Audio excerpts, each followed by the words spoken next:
Hello students, welcome to Throw International. Today's lecture is on culture and society. So, we have discussed so far that culture is the sum total of learned, shared and socially transmitted behavior that includes ideas, values and customs of groups of people. तो जो लोग होते हैं ये socially transmit करते हैं ideas को, values को, कस्टम्स को, ठीक है, एक दूसरे के साथ मिल के ये सारा काम करते हैं और ये सीखते भी है। लाइक जो बच्चा पैदा होता है वो फैमिली में सीखता है, वो सोसाइटी में सीखता है, ठीक है। तो ये शेयर भी करते हैं और सोशली ये ट्रांसमिट करते हैं। क्या ट्रांसमिट करते हैं? आइडियाज़ आते हैं इसमें, ओके, वैल्यूज़ आते हैं, क्या सही है क्या गलत है, कस्टम्स आते हैं, आपके ट्रेडिशंस क्या है, आप कैसे काम करते हैं, आपके कस्टम्स क्या है, ठीक है। तो ये सारे आप with in the group of people socially transmit करते हैं। इस चीज़ को हम कल्चर बोलते हैं। तो एक कल्चर के लिए इम्पॉर्टेंट है एक सोसाइटी का होना। तो सोसाइटी में क्या होता है? It is a large number of people living in the same territory, okay. तो एक टेरिटरी में बहुत सारे लोग होते हैं, यहाँ भी लोग होते हैं, यहाँ भी बहुत सारे लोग होते हैं, डिफरेंट टाइप्स के लोग, ओके। लेकिन वो ये सब मिल के जब रहते हैं उसको हम सोसाइटी बोलते हैं। उसके फिर अपने कैरेक्टरिस्टिक्स होते हैं, वो हमने पढ़ा पिछले लेक्चर्स में कि सोसाइटी होने के लिए कौन से कैरेक्टरिस्टिक्स होने चाहिए, ठीक है। पहली चीज जो है सोसाइटी के लिए, जो मेंबर्स होते हैं वहाँ पे, they share a common language. उनमें एक कॉमन ज़बान होती है। For example in at some place, for example in Gujarat they will speak Gujarati, okay. कहीं और पे लाइक किसी और जगह पे मलयालम बोला जाएगा, ठीक है। तो वहाँ हर एक सोसाइटी की अपनी एक लैंग्वेज होती है, ट्राइबल एरियाज में उनकी अपनी लैंग्वेज होती है, which facilitates day to day exchange with others and participate in a common culture. जिसकी वजह से वो मतलब जो उनको हेल्प करता है एक्सचेंज में। एक्सचेंज में मतलब आप अपने आइडियाज शेयर करते हैं, आप अपने वैल्यू शेयर करते हैं। कैसे करते हैं? Through your common language. अगर आपको किसी और सोसाइटी में डाला जाएगा जिसकी लैंग्वेज आपको समझ में नहीं आती होगी या उनको आपकी लैंग्वेज समझ में नहीं आती होगी, तो आप उनके साथ एक्सचेंज ऑफ आइडियाज़ मतलब कम्युनिकेट नहीं कर सकते हैं, ठीक है। तो एक सोसाइटी में इम्पॉर्टेंट है कि उनकी एक कॉमन लैंग्वेज होनी चाहिए, ओके, ताकि आप एक दूसरे के एक मतलब साथ एक्सचेंज कर सकें आइडियाज़ या कम्युनिकेट कर सकें एक दूसरे के साथ, और उनके पास एक कॉमन कल्चर भी होता है, ठीक है, ओके। सो नेक्स्ट इज कि नाडिल ने क्या बोला है। नाडिल ने बोला है कि it is necessary, SF Nadel उसका नाम है, उसने बोला कि it is necessary to make a distinction between culture from its companion term society. क्योंकि बहुत सारे लोग मतलब कल्चर और सोसाइटी को एक दूसरे की जगह यूज़ करते हैं, ठीक है। तो कल्चर अलग है और सोसाइटी अलग है। दैट इज़ व्हाट नाडिल has said in his work. और उसका जो वर्क था उसका नाम था the typological approach to culture, okay. 2006 में इसने ये बोला था। जर्नल ऑफ पर्सनालिटी में इसने ये बताया था कि it is necessary to make a distinction between culture from its companion term society. तो नाडिल के मुताबिक the way of life of the people is termed as culture. लोग कैसे रहते हैं उसको हम कल्चर बोलते हैं, okay. While a society is an organized, interacting aggregate of individuals who follow a given way of life, तो उस कल्चर को जो फॉलो करते हैं, जो लोग उस कल्चर को फॉलो करते हैं एक ऑर्गेनाइज्ड मैनर में, एक दूसरे के साथ रह के इंटरेक्शन करके, जो बहुत सारे लोग होते हैं, और फिर वो एक खास तरीका होता है उनकी ज़िंदगी का, that is their way of life, I mean their culture. तो उसको हम सोसाइटी बोलते हैं, fine. That is how Nadal differentiated culture from society. In simple terms, a society is composed of people. The way they behave is their culture. अगर इसी को हम simple terms में बोलेंगे, नाडल का मतलब था कि जो सोसाइटी होता है उसमें लोग आते हैं जो ऑर्गेनाइज्ड होते हैं, जो एक दूसरे के साथ इंटरेक्ट करते हैं, और वो कैसे इंटरेक्ट करते हैं, वो कैसे बिहेव करते हैं, वो उनका कल्चर होता है, ठीक है, ओके। फ्रांस बोस के टाइम से ही हमने कल्चर को एज अ टूल किया use to understand and describe exotic societies. Okay, तो anthropological study on cultural relativism allows a comparison of culture without assuming evolutionary hierarchies. इसका मतलब क्या है? इसका मतलब ये है कि every culture has in its own rights to be different and does not stand for the purpose of the other. इसका मतलब है कि हर एक कल्चर जो है, किसी भी सोसाइटी का जो कल्चर होता है, that has its own rights to be different. Okay, आप किसी कल्चर को ऊंचा और किसी कल्चर को नीचा नहीं कह सकते हैं.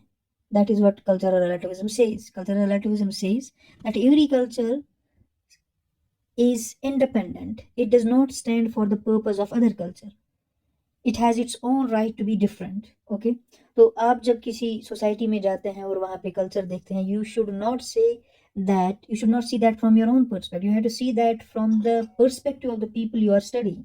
आपको वो कैसे देखते हैं अपने कल्चर को, उस लिहाज से देखना है.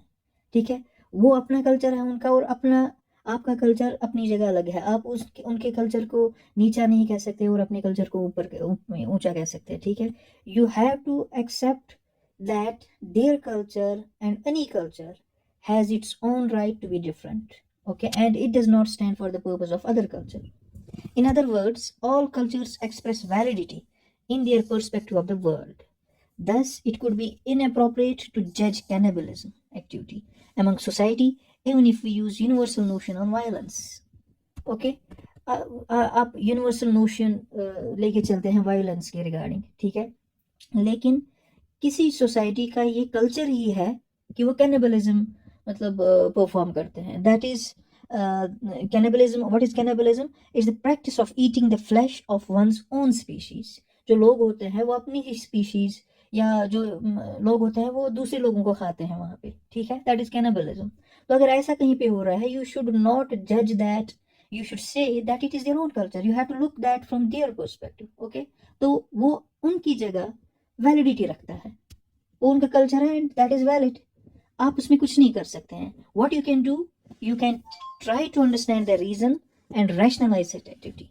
एज ए रिसर्चर आप रीजन देख सकते हैं कि वो क्यों खाते हैं दूसरे लोगों को, मतलब अपने ही स्पीशीज को क्यों खाते हैं. Okay, and you have to rationalise, you can rationalise such an activity. ठीक है, I hope you understood what cultural relativism means. तो यहाँ पे आप देखते हैं कि कल्चरल रिलेटिविज्म है कि कल्चर कैसे हम यूज करते हैं एग्जॉटिक सोसाइटीज को, वो सोसाइटीज जहाँ आप उससे पहले गए नहीं हैं, जो आपके लिए डिफरेंट है, जो आपको फैसिनेट करते हैं उनको पढ़ने के लिए. ठीक है, उनके लिए आप कल्चर कैसे यूज करते हैं पढ़ने के लिए. Okay, early notion of culture was popularized among anthropologists in order to understand homogeneous societies. In the modern world, the relationship between culture and society is a complex one. Culture is produced and reproduced within the society, and society acts in certain way in a culture. But how does culture work in the complex societies? Early anthropologists used culture as a set of practical and contingent specifications, while postmodernists use it to mark the domain of signifying practices. तो पुराने ज़माने में एंथ्रोपोलॉजिस्ट्स culture को use करते थे homogeneous societies को understand करने में, लेकिन आज चूँकि कॉम्प्लेक्स सोसाइटीज़ है उनमें कॉम्प्लेक्स कल्चर पाया जाता है. कल्चर वहाँ पे प्रोड्यूस होता है और फिर रिप्रोड्यूस होता है, उसमें चेंज आती रहती है. ठीक है, लेकिन जो मतलब पोस्ट मॉडर्निस्ट्स है वो कल्चर को as a they use it to mark their domain of signifying practices. That is, what signifying practices means, those practices which convey a significant meaning. Okay, according to Rahul Petira, society can be seen as the collection of individual members pursuing their interest in the context of formal rules administered by specialists and implemented by the state. Rahul पट्टीरा ने क्या बताया है कि society को आप कैसे देख सकते हैं. You can say that it is a collection of individual members. ये जो इंडिविजुअल मेंबर्स है, लोग जो है, इनका एक ग्रुप होता है, इनका एक कलेक्शन होता है. ठीक है, और ये अपनी ख्वाहिशात, अपने इंटरेस्ट कैसे मतलब करते हैं, how they act on those, वो एक्ट करते हैं in the context of formal rules, उनके एक फॉर्मल रूल्स होते हैं उसके लिए, लेकिन वो रूल्स कौन देता है? स्पेशलिस्ट्स। और फिर उसके लिए इम्प्लीमेंटिंग एजेंसी होती है। इम्प्लीमेंट कौन करते हैं उन रूल्स को? स्टेट। ठीक है, जैसे आप एग्जाम्पल ले सकते हैं आज की सोसाइटी में, यहाँ पे रूल्स बनाता है कोर्ट, और उनको इम्प्लीमेंट करता है पुलिस, और रूल्स फॉलो कौन करता है? लोग। तो ये लोगों का कलेक्शन जो है उसको सोसाइटी बोलते हैं। तो ऐसे ही हम सोसाइटी को सोसाइटी को समझ सकते हैं। ठीक है, society is a collection of individual members who pursue their interests in the context of formal rules, लेकिन वो रूल्स कौन एडमिनिस्टर करता है? स्पेशलिस्ट्स। और इम्प्लीमेंट कौन करता है? स्टेट करता है। ठीक है, it was also a constant state of self-constitution whose members are engaged in individual life projects marked by purposive and value rationality. Okay, society consists of individuals mostly unknown to one another but nevertheless linked through abstract categories such as class, nation or gender. ठीक है,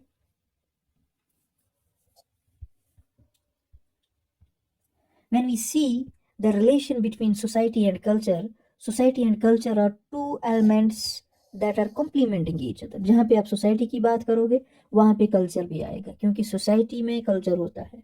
okay, और culture तभी होगा जब society होगी। Society expresses itself through culture. Society कैसे express करती है खुद को? आप कब बोलते हैं कि ये गुजराती सोसाइटी, आप कब बोलते हैं कि ये हिंदू सोसाइटी है, आप कब बोलते हैं कि ये अंग्रेज सोसाइटी है? जब आप उनका कल्चर देखते हैं। You express that society through their culture.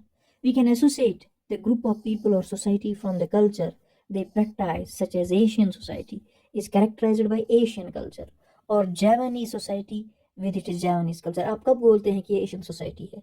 जब आपके जहन में होता है कि उनका अपना एशियन कल्चर है। ठीक है, इसी तरह जापानीज सोसाइटी का जापानीज कल्चर होता है। ओके, सो दैट मीन्स कि जो सोसाइटी और कल्चर है ये एक दूसरे को कॉम्प्लीमेंट करते हैं। Fine, furthermore, culture is manifested in the socio-economic structures such as frames for the organization of social relationship. It is embedded both in the material setting and in the social institutions of society. Material experiences are organized and group relations are structured through culture. But culture has also the medium through which the social world is experienced, interpreted, and understood. I hope you understood it because we have already discussed it in the previous lectures. If you want to understand it more, you can watch those lectures on the characteristics of culture and the characteristics of society. And in particular, the lectures that have been separately made on culture क्या होता है और society क्या होती है. Fine. In this sense, culture is something more basic than ideological superstructure. Fine. Culture is produced in a given society within the framework set by the socio-economic structure. Okay, culture कैसे produce होता है society में? एक खास society में culture तभी produce होता है जब वहाँ जो वहाँ का फ्रेमवर्क जो होता है, जो वहाँ का सोशो इकोनॉमिक स्ट्रक्चर होता है, उसकी वजह से वहाँ पे कल्चर प्रोड्यूस होता है। The cultural process perpetually occurs among the different groups and classes in a society and also affect social structure. तो कल्चर सोशल स्ट्रक्चर को भी अफेक्ट करते हैं। तो जो हमने मतलब ये पिछले लेक्चर्स या आज का लेक्चर भी पढ़ा, तो उसमें उसका समरी यहाँ पे हमने दिया है ब्रीफली। तो till now we have studied the anthropological meaning of the concept society and culture. Anthropological meaning क्या है सोसाइटी और कल्चर का, वो लेक्चर आप ज़रूर देखिएगा।